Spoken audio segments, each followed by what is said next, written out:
श्रीप्रदोषस्तोत्राष्टकम्। सत्यं ब्रवीमि परलोकहितं ब्रवीमि, सारं ब्रवीम्युपनिषद्हृदयं ब्रवीमि। संसारमुल्बणमसारमवाप्य जन्तोः, सारोऽयमीश्वरपदाम्बुरुहस्य सेवा। येनार्चयन्ति गिरिशं समये प्रदोषे, येनार्चितं शिवमपि प्रणमन्ति चान्ये। एतत्कथां श्रुतिपुटैर्न पिबन्ति मूढास्, ते जन्म जन्मसु भवन्ति नरादरिद्राः। ये वै प्रदोषसमये परमेश्वरस्य, कुर्वन्त्यनन्यमनसोऽङ्घ्रिसरोजपूजां।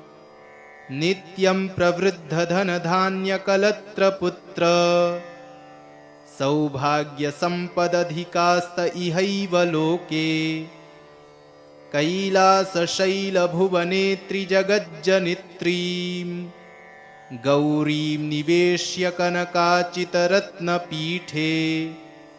नृत्यं विधातुमभिवाञ्छति शूलपाणौ, देवाः प्रदोषसमयेऽनु भजन्ति सर्वे। वाग्देवी धृतवल्लकी शतमुखो, वेणुं दधत्पद्मजस्। ताल्लो निद्रकरो रमा भगवती, गेयप्रयोगान्विता। विष्णुः सान्द्रमृदङ्गवादनपटुर्देवाः समन्तात् स्थिताः। सेवन्ते तमनुप्रदोषसमये, देवं मृडानीपतिं। गन्धर्वयक्षपतगोरगसिद्धसाध्य, विद्याधरामरवराप्सरसां गणांश्च। येऽन्ये त्रिलोकनिलया सह भूतवर्गाः, प्राप्ते प्रदोषसमये हरपार्श्वसंस्थाः। अतः प्रदोषे शिव एक एव, पूज्योऽथ नान्ये हरिपद्मजाद्याः। तस्मिन् महेशे विधिनेज्यमाने, सर्वे प्रसीदन्ति सुराधिनाथाः। एष ते तनयः पूर्व जन्मनि ब्राह्मणोत्तमः, प्रतिग्रहैर्वयोनिन्ये न दानाद्यैः सुकर्मभिः। अतो दारिद्र्यमापन्नः, पुत्रस्ते द्विजभामिनी। तद्दोषपरिहारार्थं शरणं यातु शङ्करम्। सत्यं ब्रवीमि परलोकहितं ब्रवीमि, सारं ब्रवीम्युपनिषद्हृदयं ब्रवीमि। संसारमुल्बणमसारमवाप्य जन्तोः, सारोऽयमीश्वरपदाम्बुरुहस्य सेवा। येनार्चयन्ति गिरिशं समये प्रदोषे, येनार्चितं शिवमपि प्रणमन्ति चान्ये। एतत्कथां श्रुतिपुटैर्न पिबन्ति मूढास्, ते जन्म जन्मसु भवन्ति नरादरिद्राः। ये वै प्रदोषसमये परमेश्वरस्य, कुर्वन्त्यनन्यमनसोऽङ्घ्रिसरोजपूजां। नित्यं प्रवृद्धधनधान्यकलत्रपुत्र, सौभाग्यसम्पदधिकास्त इहैव लोके। कैलासशैलभुवनेत्रि जगज्जनित्रीं, गौरीं निवेश्य कनकाचितरत्नपीठे। नृत्यं विधातुमभिवाञ्छति शूलपाणौ, देवाः प्रदोषसमयेऽनु भजन्ति सर्वे। वाग्देवी धृतवल्लकी शतमुखो, वेणुं दधत्पद्मजस्। ताल्लो निद्रकरो रमा भगवती, गेयप्रयोगान्विता। विष्णुः सान्द्रमृदङ्गवादनपटुर्देवाः समन्तात् स्थिताः सेवन्ते तमनुप्रदोषसमये देवं मृडानीपतिं गन्धर्वयक्षपतगोरगसिद्धसाध्य विद्याधरामरवराप्सरसां गणांश्च येऽन्ये त्रिलोकनिलया सह भूतवर्गाः प्राप्ते प्रदोषसमये हरपार्श्वसंस्थाः अतः प्रदोषे शिव एक एव पूज्योऽथ नान्ये हरिपद्मजाद्याः तस्मिन् महेशे विधिनेज्यमाने सर्वे प्रसीदन्ति सुराधिनाथाः एष ते तनयः पूर्व जन्मनि ब्राह्मणोत्तमः प्रतिग्रहैर्वयोनिन्ये न दानाद्यैः सुकर्मभिः अतो दारिद्र्यमापन्नः पुत्रस्ते द्विजभामिनी तद्दोषपरिहारार्थं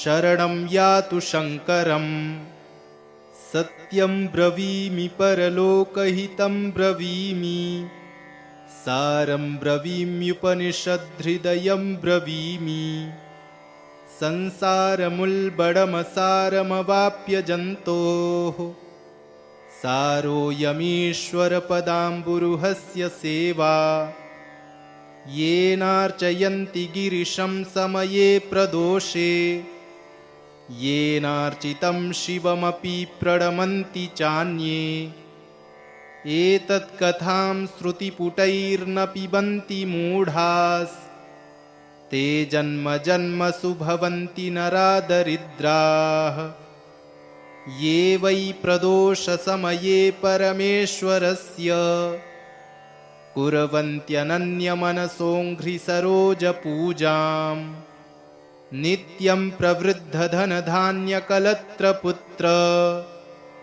सौभाग्यसम्पदधिकास्त इहैव लोके कैलासशैलभुवनेत्रिजगज्जनित्रीं गौरीं निवेश्य कनकाचितरत्नपीठे नृत्यं विधातुमभिवाञ्छति शूलपाणौ देवाः प्रदोषसमयेऽनु भजन्ति सर्वे वाग्देवी धृतवल्लकी शतमुखो वेणुं दधत्पद्मजस् ताल्लो निद्रकरो रमा भगवती गेयप्रयोगान्विता विष्णुः सान्द्रमृदङ्गवादनपटुर्देवाः समन्तात् स्थिताः सेवन्ते तमनुप्रदोषसमये देवं मृडानीपतिं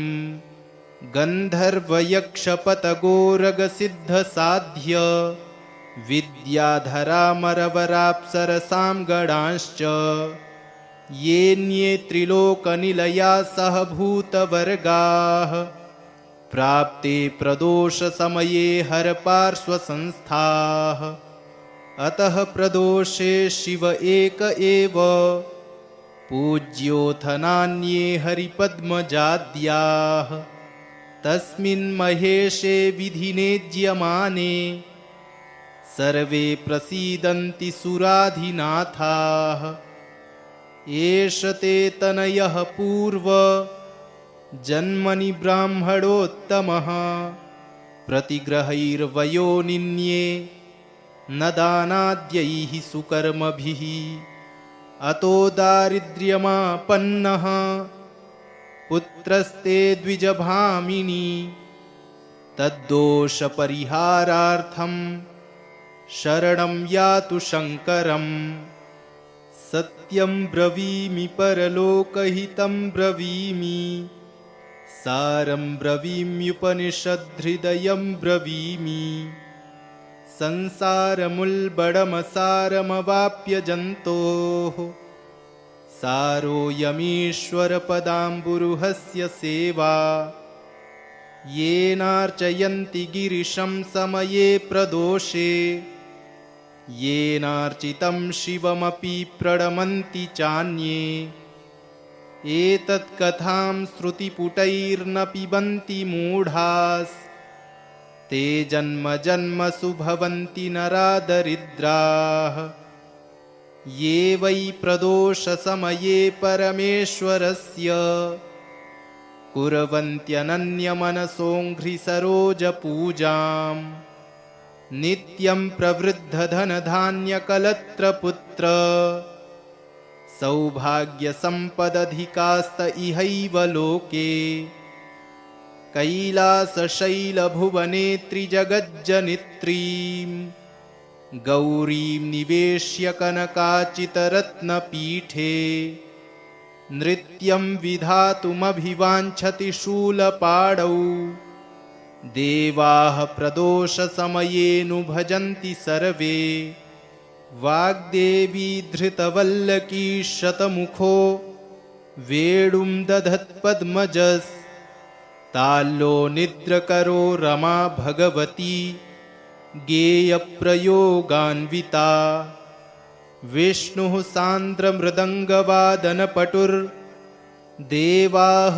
समन्तात् स्थिताः सेवन्ते तमनुप्रदोषसमये देवं मृडानीपतिं गन्धर्वयक्षपतगोरगसिद्धसाध्य विद्याधरामरवराप्सरसां गणांश्च येऽन्ये त्रिलोकनिलया सह भूतवर्गाः प्राप्ते प्रदोषसमये हरपार्श्वसंस्थाः अतः प्रदोषे शिव एक एव पूज्योऽथ नान्ये हरिपद्मजाद्याः तस्मिन् महेशे विधिनेज्यमाने सर्वे प्रसीदन्ति सुराधिनाथाः एष ते तनयः पूर्व जन्मनि ब्राह्मणोत्तमः प्रतिग्रहैर्वयोनिन्ये न दानाद्यैः सुकर्मभिः अतो दारिद्र्यमापन्नः पुत्रस्ते द्विजभामिनी तद्दोषपरिहारार्थं शरणं यातु शङ्करम् सत्यं ब्रवीमि परलोकहितं ब्रवीमि सारं ब्रवीम्युपनिषद्हृदयं ब्रवीमि संसारमुल्बणमसारमवाप्य जन्तोः सारोऽयमीश्वरपदाम्बुरुहस्य सेवा येनार्चयन्ति गिरिशं समये प्रदोषे येनार्चितं शिवमपि प्रणमन्ति चान्ये एतत्कथां श्रुतिपुटैर्न पिबन्ति मूढास् ते जन्म जन्मसु भवन्ति नरा दरिद्राः ये वै प्रदोषसमये परमेश्वरस्य कुर्वन्त्यनन्यमनसोऽङ्घ्रिसरोजपूजाम् नित्यं प्रवृद्धधनधान्यकलत्रपुत्र सौभाग्यसम्पदधिकास्त इहैव लोके कैलासशैलभुवनेत्रिजगज्जनित्रीं गौरीं निवेश्य कनकाचितरत्नपीठे नृत्यं विधातुमभिवाञ्छति शूलपाणौ देवाः प्रदोषसमयेऽनु भजन्ति सर्वे वाग्देवी धृतवल्लकी शतमुखो वेणुं दधत्पद्मजस् ताल्लो निद्रकरो रमा भगवती गेयप्रयोगान्विता विष्णुः सान्द्रमृदङ्गवादनपटुर्देवाः समन्तात् स्थिताः सेवन्ते तमनुप्रदोषसमये देवं मृडानीपतिं गन्धर्वयक्षपतगोरगसिद्धसाध्य विद्याधरामरवराप्सरसां गणांश्च येऽन्ये त्रिलोकनिलया सह भूतवर्गाः प्राप्ते प्रदोषसमये हरपार्श्वसंस्थाः। अतः प्रदोषे शिव एक एव पूज्योऽथ नान्ये हरिपद्मजाद्याः। तस्मिन् महेशे विधिनेज्यमाने सर्वे प्रसीदन्ति सुराधिनाथाः। एष ते तनयः पूर्व जन्मनि ब्राह्मणोत्तमः प्रतिग्रहैर्वयोनिन्ये न दानाद्यैः सुकर्मभिः। अतो दारिद्र्यमापन्नः पुत्रस्ते द्विजभामिनी तद्दोषपरिहारार्थं शरणं यातु शङ्करम्। सत्यं ब्रवीमि परलोकहितं ब्रवीमि सारं ब्रवीम्युपनिषद्धृदयं ब्रवीमि। संसारमुल्बणमसारमवाप्य जन्तोः सारोऽयमीश्वरपदाम्बुरुहस्य सेवा। येनार्चयन्ति गिरिशं समये प्रदोषे येनार्चितं शिवमपि प्रणमन्ति चान्ये।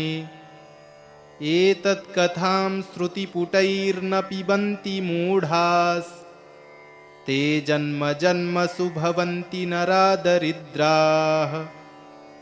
ये वै प्रदोषसमये परमेश्वरस्य कुर्वन्त्यनन्यमनसोऽङ्घ्रिसरोजपूजाम् नित्यं प्रवृद्धधनधान्यकलत्रपुत्र सौभाग्यसम्पदधिकास्त इहैव लोके। कैलासशैलभुवनेत्रिजगज्जनित्रीं गौरीं निवेश्य कनकाचितरत्नपीठे नृत्यं विधातुमभिवाञ्छति शूलपाणौ। देवाः प्रदोषसमयेऽनु भजन्ति सर्वे वाग्देवी धृतवल्लकी शतमुखो वेणुं दधत्पद्मजस्। ताल्लो निद्रकरो रमा भगवती गेयप्रयोगान्विता। विष्णुः सान्द्रमृदङ्गवादनपटुर्देवाः समन्तात् स्थिताः सेवन्ते तमनुप्रदोषसमये देवं मृडानीपतिं। गन्धर्वयक्षपतगोरगसिद्धसाध्य विद्याधरामरवराप्सरसां गणांश्च येऽन्ये त्रिलोकनिलया सह भूतवर्गाः प्राप्ते प्रदोषसमये हरपार्श्वसंस्थाः। अतः प्रदोषे शिव एक एव पूज्योऽथ नान्ये हरिपद्मजाद्याः। तस्मिन् महेशे विधिनेज्यमाने सर्वे प्रसीदन्ति सुराधिनाथाः। एष ते तनयः पूर्व जन्मनि ब्राह्मणोत्तमः प्रतिग्रहैर्वयोनिन्ये न दानाद्यैः सुकर्मभिः।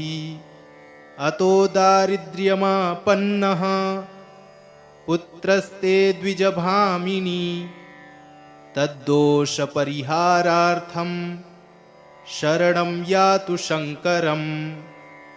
सत्यं ब्रवीमि परलोकहितं ब्रवीमि सारं ब्रवीम्युपनिषद्धृदयं ब्रवीमि।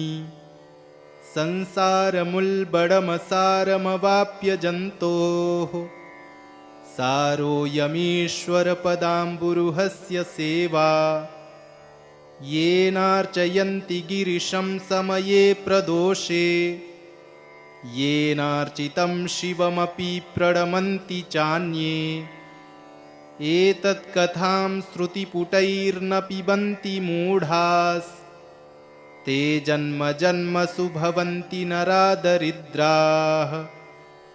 ये वै प्रदोषसमये परमेश्वरस्य कुर्वन्त्यनन्यमनसोऽङ्घ्रिसरोजपूजां नित्यं प्रवृद्धधनधान्यकलत्रपुत्र सौभाग्यसम्पदधिकास्त इहैव लोके कैलासशैलभुवनेत्रिजगज्जनित्रीं गौरीं निवेश्य कनकाचितरत्नपीठे नृत्यं विधातुमभिवाञ्छति शूलपाणौ देवाः प्रदोषसमयेऽनुभजन्ति सर्वे वाग्देवी धृतवल्लकी शतमुखो वेणुं दधत्पद्मजस्ताल्लो निद्रकरो रमा भगवती गेयप्रयोगान्विता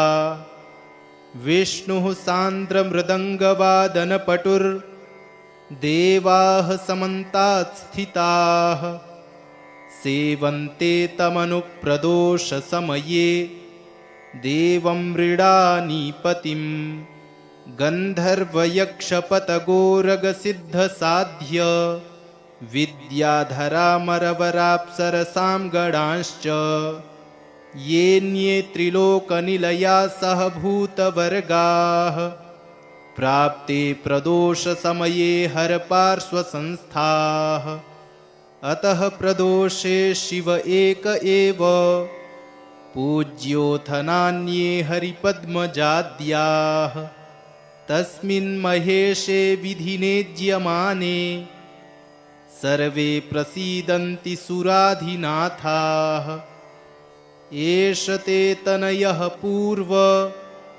जन्मनि ब्राह्मणोत्तमः प्रतिग्रहैर्वयोनिन्ये न दानाद्यैः सुकर्मभिः अतो दारिद्र्यमापन्नः पुत्रस्ते द्विजभामिनी तद्दोषपरिहारार्थं शरणं यातु शङ्करम् सत्यं ब्रवीमि परलोकहितं ब्रवीमि सारं ब्रवीम्युपनिषद्हृदयं ब्रवीमि संसारमुल्बणमसारमवाप्य जन्तोः सारोऽयमीश्वरपदाम्बुरुहस्य सेवा येनार्चयन्ति गिरिशं समये प्रदोषे येनार्चितं शिवमपि प्रणमन्ति चान्ये एतत्कथां श्रुतिपुटैर्न पिबन्ति मूढास् ते जन्म जन्मसु भवन्ति नरादरिद्राः ये वै प्रदोषसमये परमेश्वरस्य कुर्वन्त्यनन्यमनसोऽङ्घ्रिसरोजपूजां नित्यं प्रवृद्धधनधान्यकलत्रपुत्र सौभाग्यसम्पदधिकास्त इहैव लोके कैलासशैलभुवनेत्रिजगज्जनित्रीं गौरीं निवेश्य कनकाचितरत्नपीठे नृत्यं विधातुमभिवाञ्छति शूलपाणौ देवाः प्रदोषसमयेऽनुभजन्ति सर्वे वाग्देवी धृतवल्लकी शतमुखो वेणुं दधत्पद्मजस्ताल्लो निद्रकरो रमा भगवती गेयप्रयोगान्विता विष्णुः सान्द्रमृदङ्गवादनपटुर्देवाः समन्तात् स्थिताः सेवन्ते तमनुप्रदोषसमये देवं मृडानीपतिं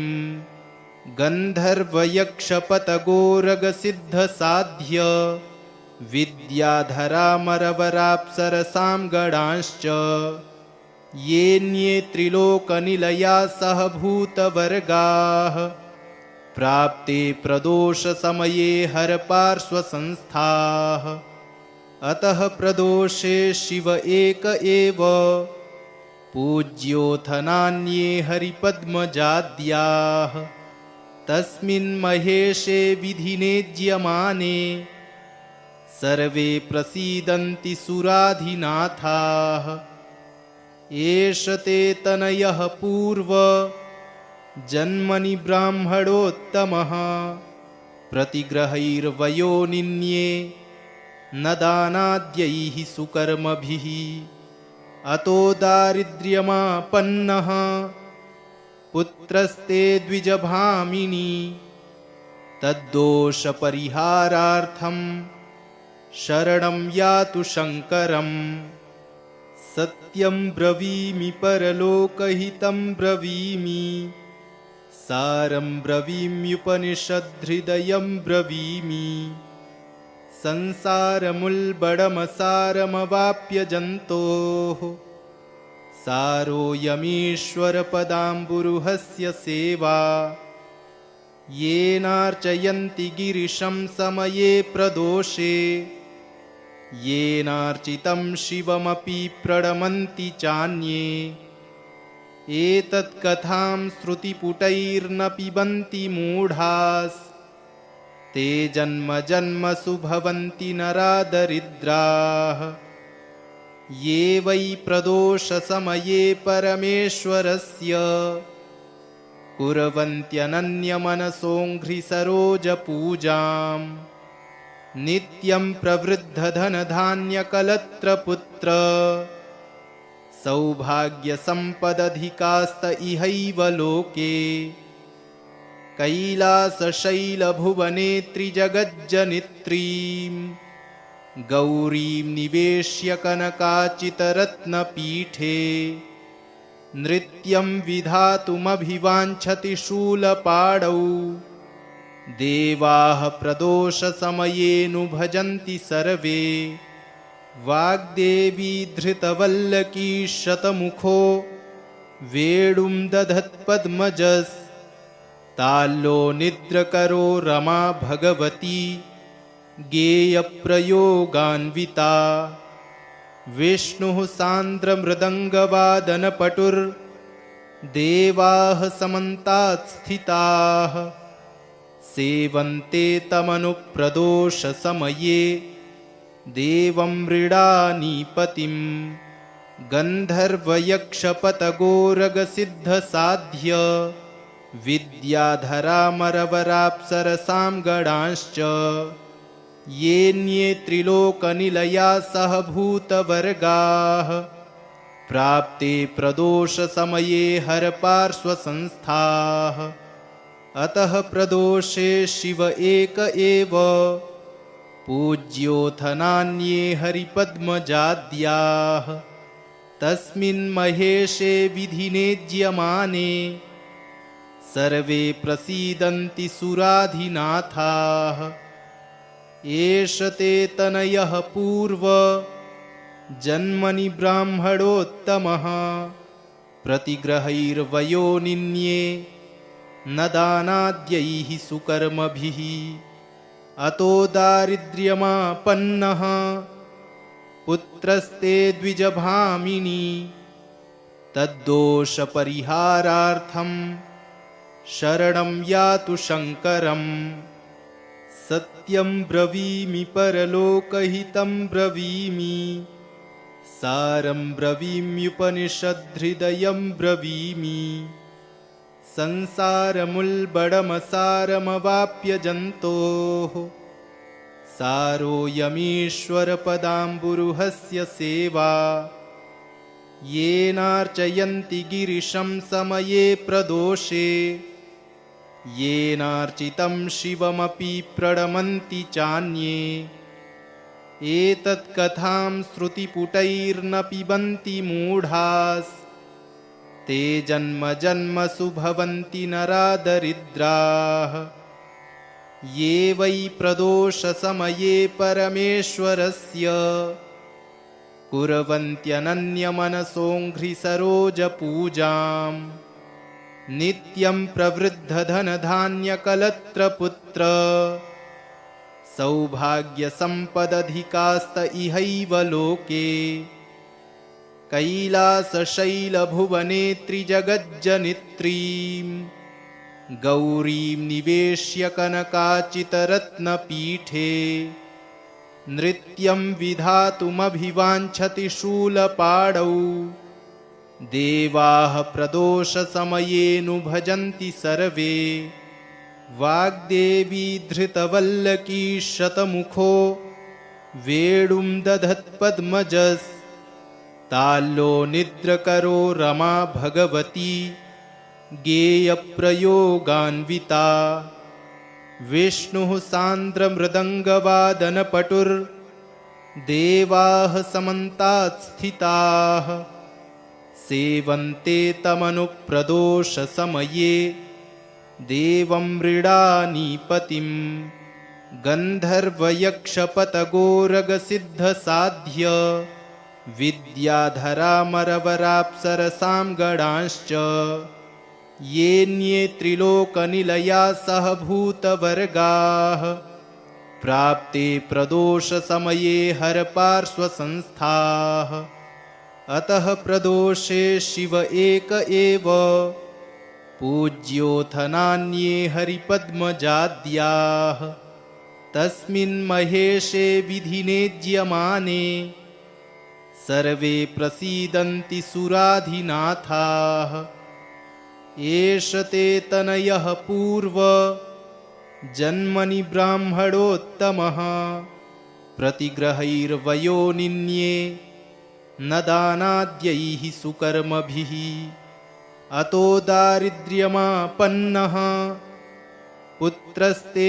द्विजभामिनी तद्दोषपरिहारार्थं शरणं यातु शङ्करम् सत्यं ब्रवीमि परलोकहितं ब्रवीमि सारं ब्रवीम्युपनिषद्हृदयं ब्रवीमि संसारमुल्बणमसारमवाप्य जन्तोः सारोऽयमीश्वरपदाम्बुरुहस्य सेवा येनार्चयन्ति गिरिशं समये प्रदोषे येनार्चितं शिवमपि प्रणमन्ति चान्ये एतत्कथां श्रुतिपुटैर्न पिबन्ति मूढास् ते जन्म जन्मसु भवन्ति नरादरिद्राः ये वै प्रदोषसमये परमेश्वरस्य